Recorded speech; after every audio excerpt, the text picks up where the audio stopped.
It's the Sports Kings. Sports Kings. He might fall off the wagon in the next 10 minutes. Rob Calloway. It's about bringing talent. It's not about all the flash and glitz and glam. Not your average sports talk show. The Sports Kings. This is NFL legend, Work Done. This your boy D. Howard, a.k.a. Superman. I'm Jerome Bettis, the bus. It's Cam Newton. Holla at your boy, already. This is Hank Aaron, and I'm down with the Kings. Tell a friend, Kings is back.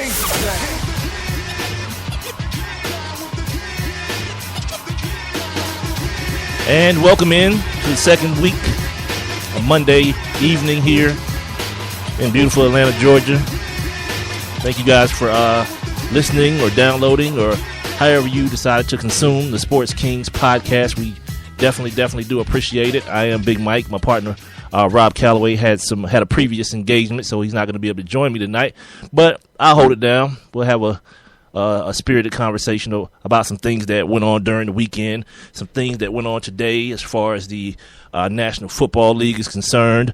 I've got some interesting comments on some things that transpired within the world of the NCAA, as well as some little tidbits here and there from other parts of the sports world, golf, some MMA stuff.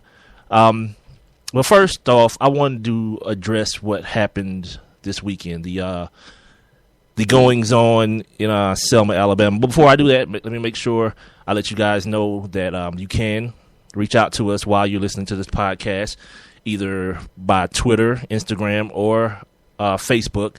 All three are at Sports Kings Live. This podcast is being heard via Spreaker.com. That's Spreaker.com. So make sure you tell a friend to tell a friend. Or you can email us at sportskingshel@gmail.com.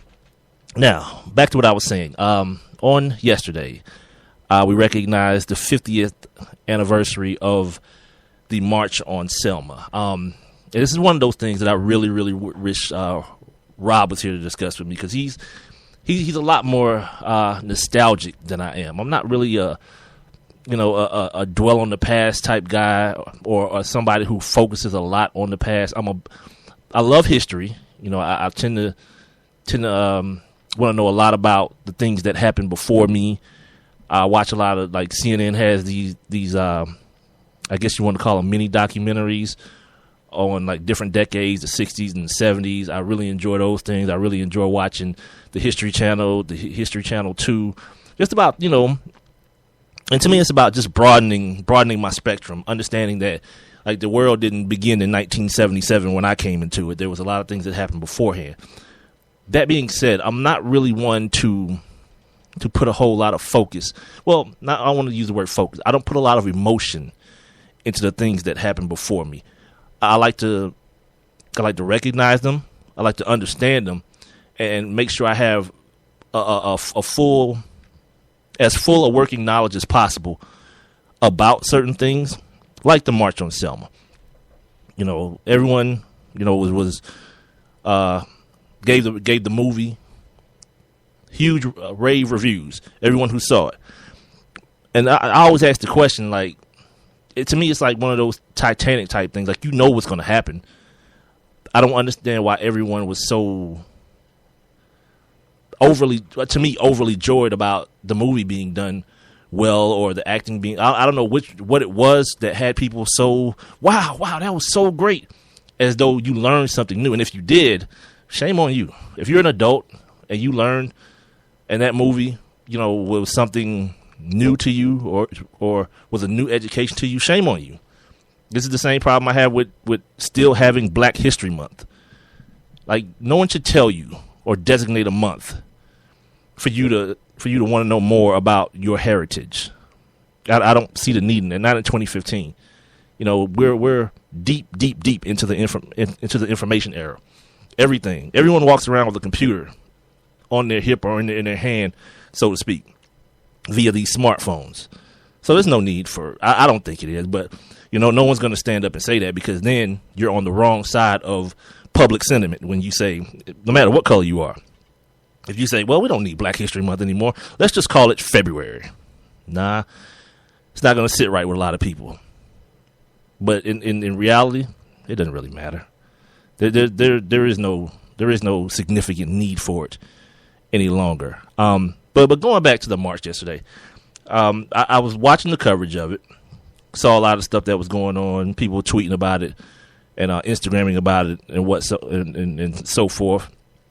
I saw and heard a gamut of things that, again, people get caught up in the emotion of history. And then by people, let me say what I'm really trying to say. I mean my people, black people. We get caught up a lot of times in the emotion of history, and I think it kind of stifles movement. It stifles progress when we do that. Recognize it, acknowledge it, learn from it. Hell, pass it down, but pass it down in that sense. Like, I've always asked, like a couple of years ago, maybe it was last year or so, Marcus Smart, a kid that plays point guard now for, I think Marcus Smart plays for the Celtics. He played for Oklahoma State. And there was an incident where he got the team was losing. He was frustrated. His season wasn't going the way he had anticipated his final season at Oklahoma State to be going. And he got fouled into the front row there.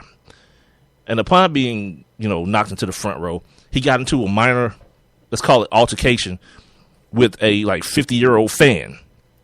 Now, the first thing that he said was that this guy called me the N-word.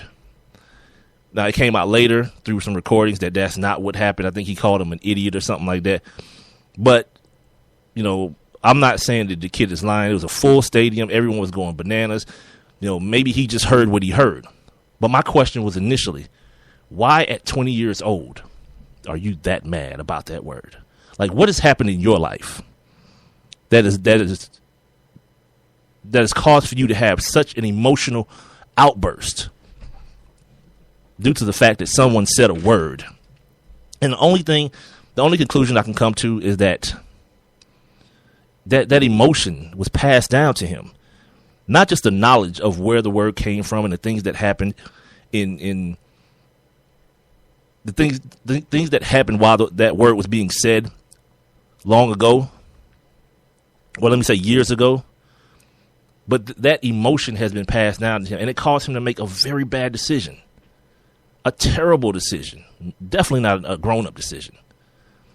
So while I'm watching what's going on yesterday, I'm seeing a bunch of, some people are just, calmly walking and reflecting. Other people are seeing the TV cameras and, doing what we do behind the reporter, which, again, I don't think you're there for that. But whatever, to each his own. And then they start letting people speak. People start talking about, I'm glad I'm here to make history. What history are you making? The history was made 50 years ago. That's when the history was made. You're there to commemorate it. You're there to reenact it in some certain way. And two, let me say this. The fact that the irony that an organized march was to happen yesterday, and because of the influx of the unorganized, the organized march had to be canceled. That in and of itself kind of just encapsulates everything that I was feeling while watching it. No, I don't want to say feeling, everything I was thinking. Like, it became what so many other things could become, a party or just a gathering because everyone else is doing it. Let me do it without any real understanding of, what's happening or what did happen. Like the people who want to tell me that those people that marched on that bridge 50 years ago were fighting for my right to vote. So then, therefore, in every instance, I must vote. Okay, well, now we have to understand what a right is. See, it's my right to do what I want to do. Like, just like it's my right to carry a firearm. Either I can or I can't. I can choose to do either one. I don't have to do anything based on what anybody did for me to do it. Okay, secondly, by the time those people were marching on that bridge, the right to vote had already been established.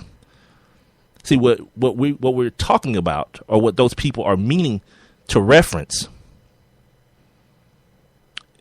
is the Voting Act that was passed that said you can't discriminate against someone to deny them their right to vote. See, that's what was happening. It wasn't the fact that black people didn't have the right to vote. They were being denied the right. They were being discriminated against in order to deny that right. So again, if you're going to pass down the emotion, you got to pass down the facts as well. And a lot of times those two things are so very different. This is the Sports Kings podcast. I'm Big Mike. My partner, Rob Calloway, is out tonight. You can reach me while you're listening to this at Sports Kings Live on Twitter, Instagram, and Facebook. You can also email me or Rob at sportskingsatl@gmail.com. And I want to say this before I move on, that we had a pretty good week last week. Spreaker.com, the service that we use to record and post these podcasts, they actually keep statistics of how many people listen, how you listen, whether you listen via the Spreaker Android app or the iPhone app or Facebook or any other way, or downloads or anything of that nature. And we did a pretty good number last week for the first week, kind of getting back into the bloodstream of the people. And I personally, just being me, I want to do better. I want to do a lot better this week. I want to do at least 100. I want to set a benchmark of 100 listens per day. Now, I guess per day to us would mean, between the hours of maybe 9 and 9, because we do record this podcast during the evening so that we get as much of the sports world stuff going on as possible before we hit the microphones. So, if you so inclined, tell a friend to tell a friend, whether you agree with the things that are being said, or you don't agree with them, if you feel like it's a quality product, man, pass the word on, and we definitely appreciate it.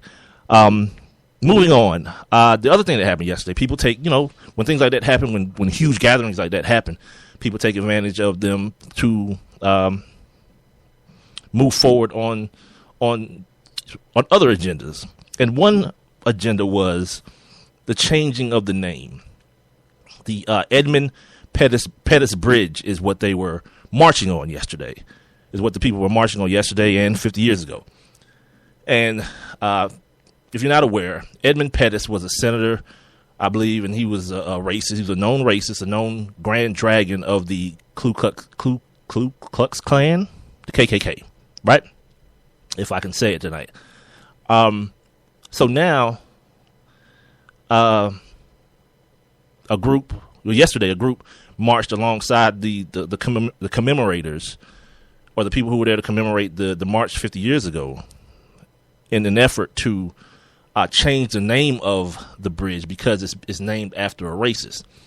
Now, surprisingly, I have a problem with that, because the one thing that we have to acknowledge is that this thing that we call Black history, everything about it isn't good, and racist white people are a part of this thing we call Black history. They're just as much a part of it as Malcolm X and Martin Luther King and Medgar Evers. They're just as much a part of it. So to then try to scrub that from the history books, I think you're doing not only the people of now a disservice, it's the people of the future of this service. Because then you're trying to take away information, and I'm in every aspect. I'm never for that. It's the same problem I have with the Major League Baseball Hall of Fame. Now, if you're going to tell me it's a museum, it needs to reflect what your sport is, and part of your sport is steroids. So this whole high and mighty, attitude that says, we're not going to let, these guys, like it's guys who are just suspected of using steroids at this point. It's not even the guys who it's guys who you suspect can't get in. I think that's bull. History is history, and it should be told in its entirety. And let the people, trust people to be smart enough to understand what's what. You know what I mean? Like no one's gonna read about the March on Selma and see the name of that bridge and wonder, why did anybody change that? No, they want to know more about the man who the bridge was named at. And I think it's apropos. I think it's very apropos that the bridge in which all these black people were brutalized upon 50 years ago, in order to ensure that they weren't denied a